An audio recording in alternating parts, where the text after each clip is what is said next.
पुढच्या बातमीकडे रंगपंचमीच्या दिवशी जाधव बंधूंची हत्या झाली आहे। जाधव बंधू आणि आरोपींमध्ये वाद झाला आणि परिसरामध्ये वर्चस्व सिद्ध करण्यासाठी हा वाद होता।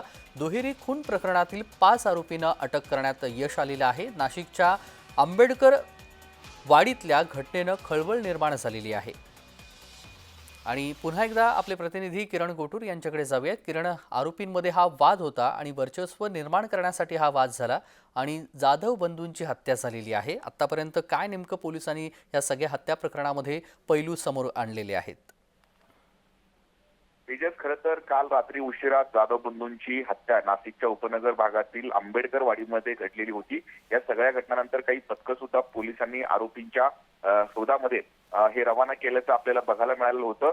आज दुपारच्या वेळेस 5 आरोपींना नाशिक पोलिसांनी ताब्यात हे घेतल्याची माहिती मिळाली आणि या सगळ्या प्रकरणाची चौकशी केल्यानंतर परिसरामध्ये वर्चस्व आपलं राहावं यासाठी गेल्या अनेक दिवसांपासून जे मयत जाधव बंधू होते आणि ते आरोपी या दोघांमध्येही वाद चालू होते आणि काल रंगपंचमी होतं। रंगपंचमीच्या दिवशीच हा वाद जो आहे तो उफाळून आला आणि त्यानंतर या लोकांनी हे जाधव बंधूंची हत्या केल्याची माहिती पोलिसांनी दिलेली आहे आणि यामध्ये अजून कोणी आरोपी आहेत का त्या सगळ्या संदर्भात पोलीस अधिक चौकशी करतायत। नाशिकच्या उपनगर पोलीस ठाण्यामध्ये या सगळ्या प्रकरणी गुन्हा दाखल करण्यात आलेला आहे। पण अचानक 2 भावांची हत्या झाल्याने या संपूर्ण परिसरामध्ये भीतीचं वातावरण आहे। कठोरात कठोर कारवाई करावी अशा पद्धतीची मागणी होतोय आणि या सगळ्या प्रकरणी अधिक चौकशी नाशिक पोलीस करताना बघायला मिळते। अगदी धन्यवाद किरण, आपण दिलेल्या सविस्तर माहितीसाठी। बातमी संदर्भातले अपडेट जाणून घेऊ।